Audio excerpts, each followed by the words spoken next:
Kurang dari 2 minggu lagi, sirkuit internasional Mandalika di Lombok Tengah, Nusa Tenggara Barat akan menggelar seri kedua balap MotoGP 2022. Sebelumnya, sirkuit Mandalika sukses merampungkan sesi tes pramusim MotoGP yang berlangsung selama 3 hari pada 11 hingga 13 Februari lalu. Sesi tes ini menjadi yang perdana bagi para pembalap MotoGP merasakan lintasan Mandalika yang menantang. Bahkan Presiden Joko Widodo yang datang meresmikan sirkuit Mandalika kala itu mengakui tingkat kesulitan trek terutama di sejumlah tikungan. Ya, saya kira banyak tikungan yang tajam-tajam sekali. Di sini kan ada 17 titik tikungan yang saya kira semuanya sulit lah untuk saya. Kalau untuk pembalap mungkin nggak ada masalah, untuk saya sangat sulit. Sementara pembalap andalan Repsol Honda Marc Marquez mengungkapkan dampak positif tes pramusim di sirkuit Mandalika. Marquez merasakan banyak kemajuan saat tes di sirkuit Mandalika baik dari segi fisik maupun kemampuan motornya.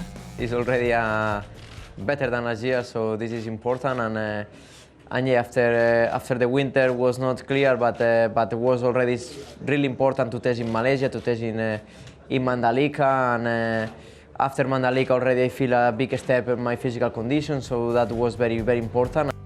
Saat ini sirkuit Mandalika terus menggeber persiapan. Salah satu yang paling krusial adalah perbaikan aspal sirkuit dengan melakukan pengaspalan ulang sesuai standar Dorna dan juga FIM.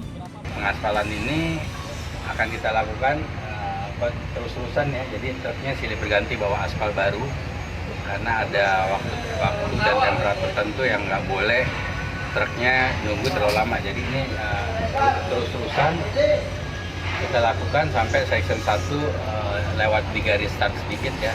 Selain itu, berbagai fasilitas pendukung di sirkuit Mandalika juga terus berbenah. Sementara jumlah penonton MotoGP Mandalika sendiri dipangkas dari 100.000 menjadi 60.000 orang karena balapan dihelat saat pandemi COVID-19. Tim Liputan Metro TV. Ya, sebelum gelaran MotoGP Mandalika 2022, para pembalap MotoGP dijadwalkan bertemu Presiden Joko Widodo. Pertemuan akan berlangsung di Istana Negara pada 16 Maret mendatang.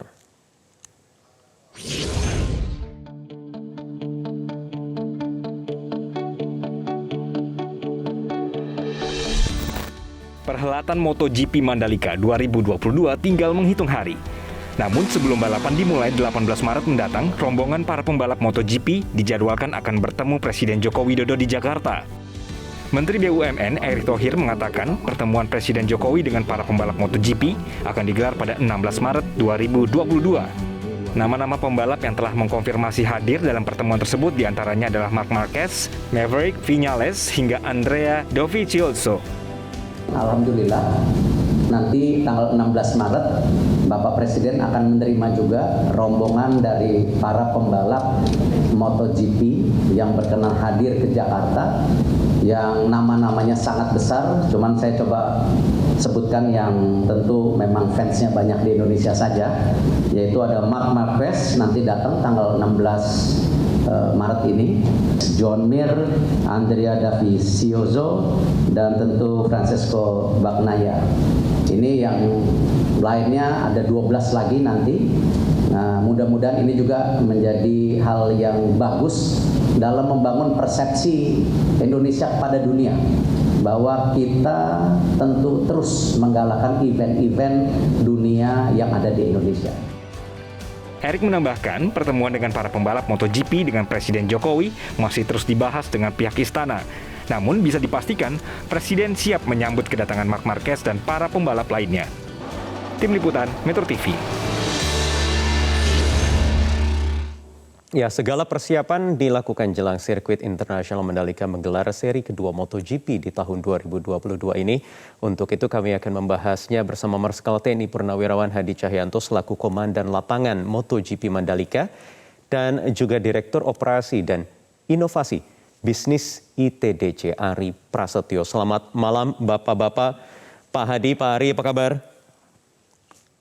Alhamdulillah, kabar baik, Mas Wahyu Wiwoho. Baik, Pak Hadi, saya ingin langsung ke Pak Hadi. Persiapannya sampai hari ini bagaimana Pak jelang gelaran MotoGP?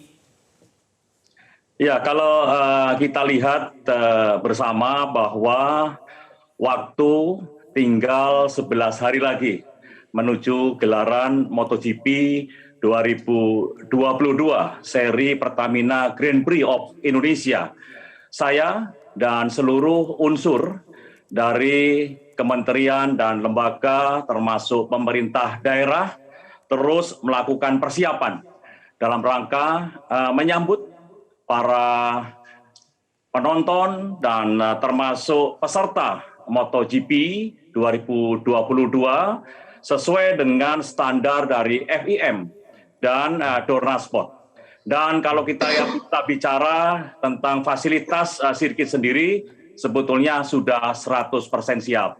Namun kita juga sedang mempersiapkan adalah dukungnya, contohnya pembangunan VIP Village, kemudian grandstand, termasuk juga beautifikasi bukit yang ada di dalam sirkuit itu sendiri, termasuk juga beautifikasi bukit-bukit yang ada di sekitar sirkuit, karena ada 5 bukit yang akan kita tanami dengan pohon-pohon estetika sehingga kelihatan indah dan menjadi daya tarik tersendiri bagi peserta maupun penonton nantinya apabila datang di Mandalika. Termasuk juga adalah kesiapan infrastruktur, termasuk diantaranya adalah infrastruktur bypass yang menghubungkan antara bandara sampai dengan ke sirkuit Mandalika. Untuk bypass 100% sudah siap dan tinggal bukit-bukit untuk kita beautifikasi, termasuk juga koridor jalan provinsi dari Kuta Krua saat ini sedang dikerjakan dan nantinya sebelum gelaran MotoGP 2022 semuanya sudah selesai dan siap untuk menyambut para peserta dan penonton MotoGP tahun 2022. Iya. Baik, kapan Pak Hadi para kru dan juga pembalap ini mulai berdatangan ke Mandalika? Sebetulnya kru dan pembalap ini mulai hari ini sudah mulai berdatangan. Dan mereka secara bertahap nantinya mulai dari tanggal 7 Maret hingga tanggal 16 Maret lagi nanti mereka akan berdatangan ke Lombok, baik itu para official, kru, dan pendukung. Demikian. Baik, saya ingin ke Pak Ari. Pak Ari, ada satu hal yang tentu ini dinantikan jawabannya oleh publik dan juga tentu oleh kru dan pembalap. Soal pengaspalan di sirkuit Mandalika, Pak Ari, nanti dijawab pertanyaan ini di segmen berikutnya. Tetap bersama kami di Prime Time News.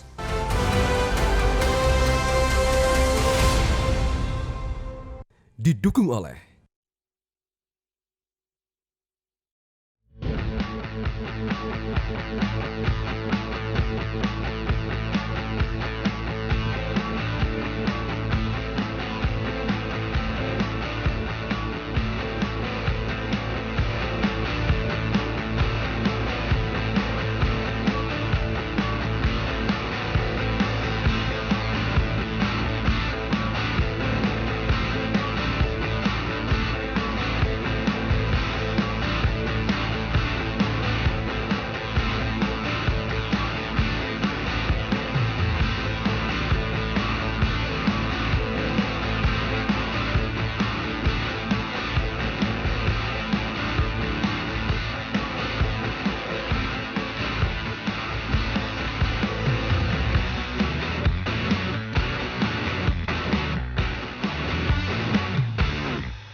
Baik, kembali kita lanjutkan perbincangan. Tadi saya sudah bertanya ke Pak Ari.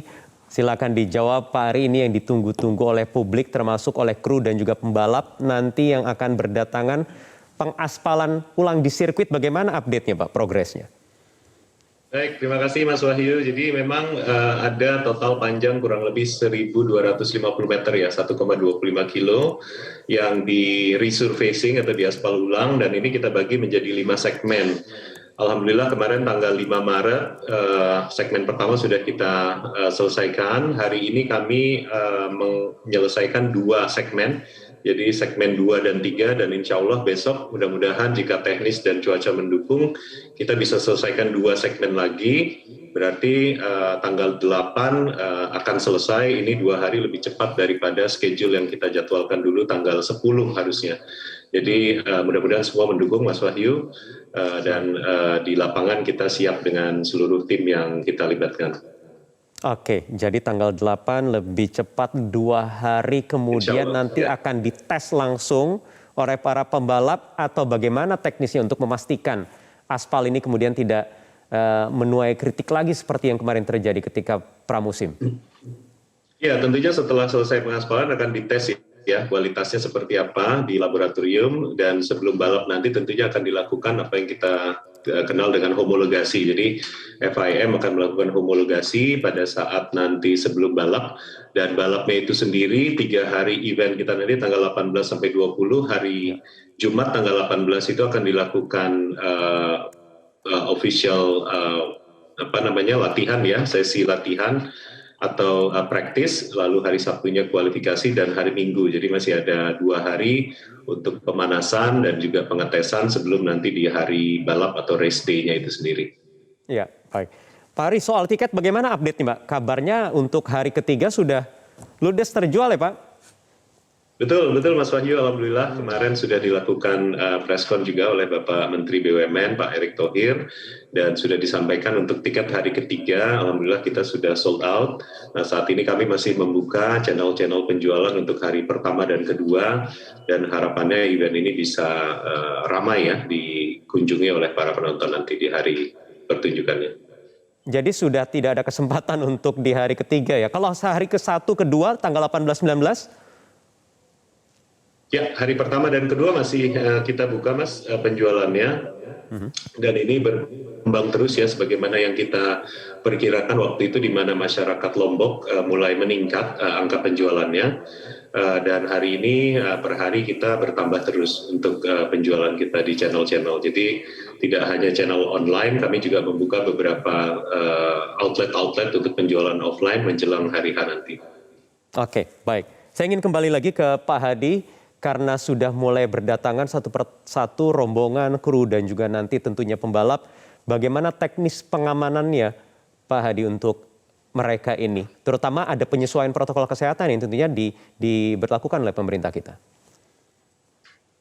Ya baik, untuk pengamanan sendiri saat ini sudah ada Satgas gabungan yaitu TNI dan Polri yang tugasnya nanti adalah untuk memberikan pengamanan dan pengawalan terhadap kru, official, dan pendukung mulai dari tempat mereka menginap sampai dengan sirkuit. Sedangkan untuk pengamanan di wilayah KIK sendiri, kita sudah membangun 9 pos untuk pintu masuk ke KIK. Dan 9 pos itu sudah kita simulasikan, termasuk 5 pos di dalam KIK itu sendiri yang jumlahnya untuk di dalam KIK itu ada 920 personil. Mereka saat ini sedang melakukan simulasi untuk pengamanan sehingga nantinya tidak akan ada hal-hal yang mungkin belum kita lihat sehingga terjadi permasalahan. Sedangkan untuk protokol kesehatan sendiri kita juga sudah simulasikan dan menerapkan sesuai dengan surat edaran nomor 9 tahun 2022 yang kita persyaratkan bagi penonton sudah melaksanakan vaksin dosis pertama maupun dosis kedua dengan menggunakan aplikasi Peduli Lindungi.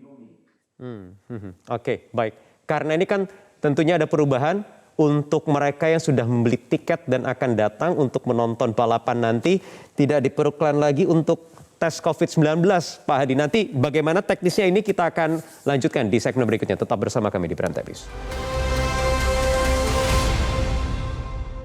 Didukung oleh berada di level 1. Oleh karena itu tadi sudah mendapatkan arahan bahwa Presiden bahwa dengan dosis kedua sudah level di 70%, maka untuk penonton di Mandalika MotoGP yang sudah 2 kali vaksinasi tidak perlu dites baik PCR maupun antigen lagi. Baik, tidak perlu ada lagi tes PCR untuk para penonton, Pak Hadi. Jadi bagaimana nanti teknisnya, apakah ini kemudian sudah terinformasikan, kemudian faktor pengamanannya bagaimana kemudian agar memastikan memang gelaran tanggal 18 dan 20 nanti benar-benar aman? Ya, tadi pagi kami pimpin rapat dengan stakeholder terkait dengan protokol kesehatan yang tidak mempersyaratkan PCR atau antigen. Sehingga hanya dipersyaratkan vaksin dosis pertama maupun dosis kedua. Namun untuk memagari itu semua, kami sudah berkoordinasi dengan KKP termasuk Kadindes Provinsi. Kita terus akan melaksanakan random sampling di 27 titik rawan. Sehingga 27 titik rawan akan kita terus pantau, kita awasi untuk mendukung penonton tersebut yang tidak harus melaksanakan PCR antigen. Dan sistem ini sudah terus kita bangun, khususnya di wilayah Lombok, termasuk bagaimana kita melindungi para peserta MotoGP yang datang dari luar negeri karena mereka untuk rencana mereka akan masuk ke Indonesia melalui 2 pintu yaitu Jakarta dan Bali. Sehingga setelah dari Jakarta mereka dari status PPLN menjadi PPDN dan di Lombok sendiri mereka sudah tidak PCR lagi karena PCR dari Jakarta. Dan di sini mereka bisa langsung melaksanakan kegiatan menuju ke pedok dan melaksanakan kegiatan latihan serta di ajang kompetisi berikutnya. Demikian. Baik, saya ingin ke Pak Ari. Pak Ari, selain pengaspalan yang direncanakan akan selesai tanggal 8 Maret nanti, apalagi kemudian yang harus dibenahi yang masih dalam proses tahap akhir sehingga nanti membuat nyaman seluruh pihak yang ada di sirkuit Mandalika?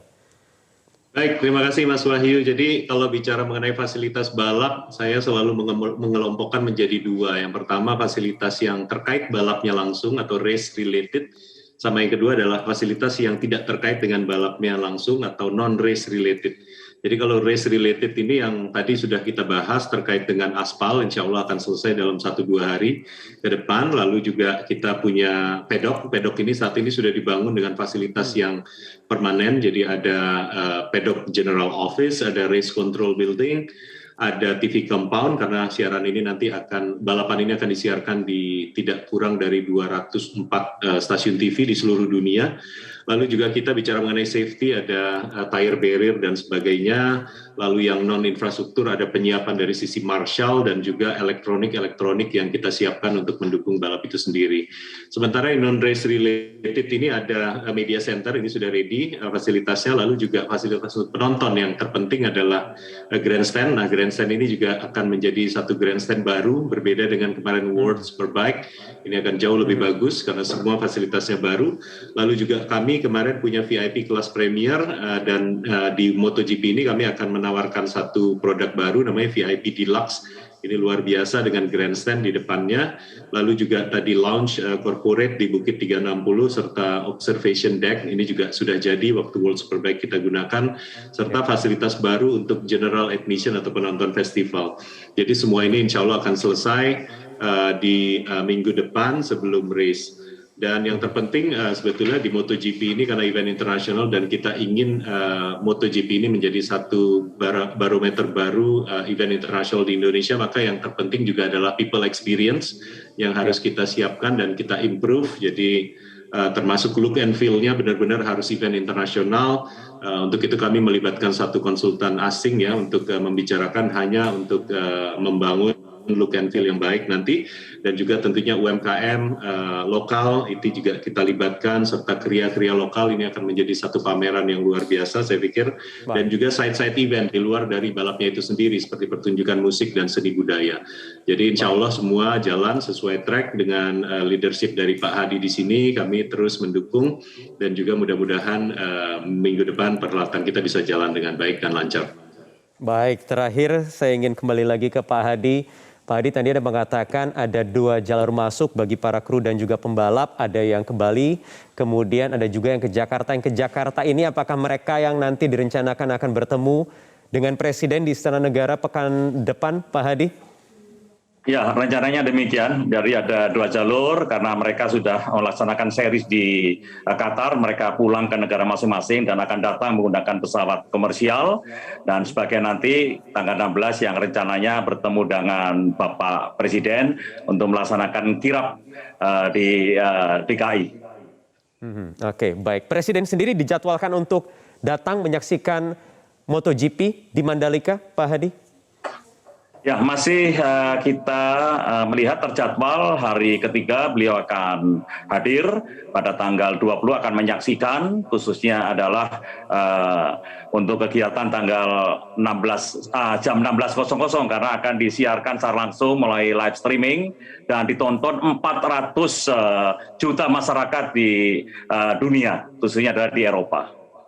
Baik, kita akan nantikan. Ini tentu momen yang dinanti-nantikan karena kita sudah 25 tahun tidak menggelar MotoGP setelah terakhir di tahun 1996. Di periode 1996-97 pada musim waktu itu di sirkuit Sentul Bogor. Baik, sukses untuk kita bersama. Terima kasih sudah bergabung bersama kami Pak Hadi, Pak Ari, selamat malam. Terima kasih Mas Wahyu, selamat